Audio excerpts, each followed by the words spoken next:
মা বোনেরা, গর্ভা অবস্থায় যে খাবারগুলো খেলে সন্তান সুন্দর হয়, সন্তান দামি হয়, সন্তান নেককার হয়, পরহেজগার হয়, সন্তান নম্র হয়, ভদ্র হয়। তবে চেহারা সৌন্দর্যই কিন্তু আসল সৌন্দর্য নয়। আসল সৌন্দর্য চরিত্রের সৌন্দর্য। যার চরিত্র ভালো, আল্লাহর কাছে তার দাম অনেক বেশি। বিশ্বনবী মুহাম্মদ সাল্লাল্লাহু আলাইহি ওয়াসাল্লাম বলেন, মানুষের চরিত্র সুন্দর, চরিত্র সুন্দর আখলাক, এটাও আল্লাহ তাআলা নেকের পাল্লার মধ্যে জমা করে দিবে। এই জন্য গর্ভ অবস্থায় সবসময় মায়েদের প্রতি খেয়াল রাখতে হবে। একটা মা সুস্থ থাকলে তার সন্তান সুস্থ থাকবে, আর একটা মা যদি অসুস্থ হয়ে যায়, সন্তান অসুস্থ হয়ে যাবে। আল্লাহ পাক রব্বুল আলামিন আমাদেরকে বানিয়েছেন, আল্লাহর চাহিদা মোতাবেক আমাদের চেহারা দিয়েছেন। অনেকে অনেকে কালো বলে তুচ্ছ তাচ্ছিল্য করে। না না, কখনো কালো বলে তুচ্ছ তাচ্ছিল্য করবেন না। আল্লাহ পাক রব্বুল আলামিন বলেন, আল্লাযী খালাকাকা ফাসাওয়াকা ফাআদালাক ফি আইয়ি সূরাতিন মা শাআ রাক্কাবা। আল্লাহ পাক বলেন, আল্লাহ সৃষ্টি করেছেন, সুবিন্যস্ত করেছেন, সুষম করেছেন। আল্লাহ তাআলার চাহিদা মোতাবেক আল্লাহ তাআলা আমাদের সূরত তৈরি করেছে। আল্লাহ যেমন চাইছে আমরা তেমনই হয়েছি। তবে আল্লাহ তাআলা মানুষের ব্যাপারে বলেন, লাকাদ খলাকনাল ইনসানা ফি আহসানি তাকওয়িম। অবশ্যই অবশ্যই আমি মানুষকে সর্বোচ্চ অবয়ব দিয়া, সর্বোচ্চ সৌন্দর্য দিয়া মানুষকে তৈরি করেছি। আমি অবশ্যই মানুষকে সর্বোত্তম শ্রেষ্ঠত্ব সৌন্দর্য দিয়ে মানুষকে সৃষ্টি করেছি। এই জন্য বিশ্বনবী মুহাম্মদ সাল্লাল্লাহু আলাইহি ওয়াসাল্লাম গর্ভবতী মায়েদেরকে যত্ন নেওয়ার কথা বলেছেন। বিশ্বনবী মুহাম্মদ সাল্লাল্লাহু আলাইহি ওয়াসাল্লাম গর্ভবতী মায়েদের প্রতি খেয়াল রাখতে বলেছেন। এই জন্য গর্ভবতী মায়েরা বেশি বেশি দুধ খাবেন। দুধ অত্যন্ত পুষ্টিকর খাদ্য, মায়ের জন্য কল্যাণকর, গর্ভের সন্তানের জন্য কল্যাণকর। বেশি বেশি দুধ পান করলে সন্তান সুন্দর হয়, ফর্সা হয়।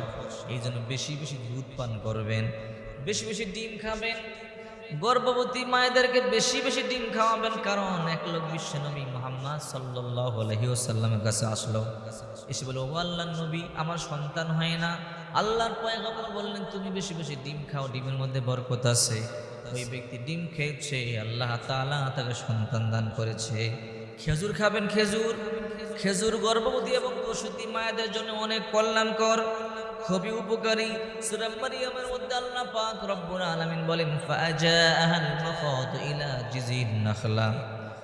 যখন মরিয়মকে প্রসব বেদনা খেজুর বৃক্ষের নিচে আশ্রয় নিতে বাধ্য করল, মরিয়ম ক্ষুধার যন্ত্রণায় কান্না করে আর বলে, আহারে, ক্বালাত ইয়া লাইতানি মিততু ক্বাবলা হাযা ওয়া কুনতু নাসিয়াম মানসিয়া। যদি এর আগে আমার মরণ হইতো। কারণ এলাকা ছেড়ে আসছে, পলায়ন করিও, আর এখানে খাবার নাই, খাদ্য নাই। আল্লাহ বলে, হে মরিয়ম, তুমি টেনশন করিও না। যে খেজুর গাছের নিচে আসো, কাণ্ড নাড়া দাও, খেজুর পতিত হবে সুপক্ষ পাকা পাকা। আর তোমার নিচেই আমি ঝর্ণা চালু করে দিয়েছি, খেজুর খাও। পাকুলি ওয়াশরাবি ওয়াকুররি আইনা, খাও, পান করো, চক্ষু শীতল করো। সুবহানাল্লাহ।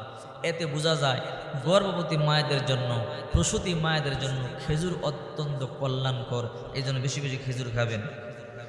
এরপরে বিশ্বনবী মুহাম্মদ সাল্লাল্লাহু আলাইহি ওয়াসাল্লাম বলেন, যখন গর্ভে সন্তান থাকবে বেশি বেশি কোরআন তেলাওয়াত করবেন।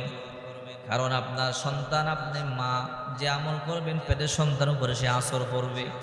মা যদি নেক আমল করে, সন্তানটা নেককার হবে। মা যদি খারাপ আমল করে, এই সন্তানটাও খারাপ হবে। এই জন্য বিশ্বনবী মুহাম্মদ সাল্লাল্লাহু আলাইহি ওয়াসাল্লাম মায়েদেরকে বলেন, হে মায়েরা, তোমাদের 5 ইঞ্চি পেটের অনেক দাম। এই পেটটাকে তোমরা হেফাজত করো, এই পেটের সন্তানকে হেফাজত করো। এই পেটটা যত বেশি হেফাজত থাকবে, তার সন্তান হেফাজত থাকবে। আর এই পেটটা যত বদমাশ, বেঈমান, যত কুলাঙ্গার দেখবে, তোমার সন্তানের উপরে সেই বদনজর আসর পড়বে, তোমার সন্তানটাও খারাপ হবে। এই জন্য মা বোনদেরকে রাসূল কারীম সাল্লাল্লাহু আলাইহি ওয়াসাল্লাম পর্দায় থাকার কথা বলেছেন। মা বোনদেরকে বলেছেন, তোমরা পর্দায় থাকো। আহারে, শেষ জমানা।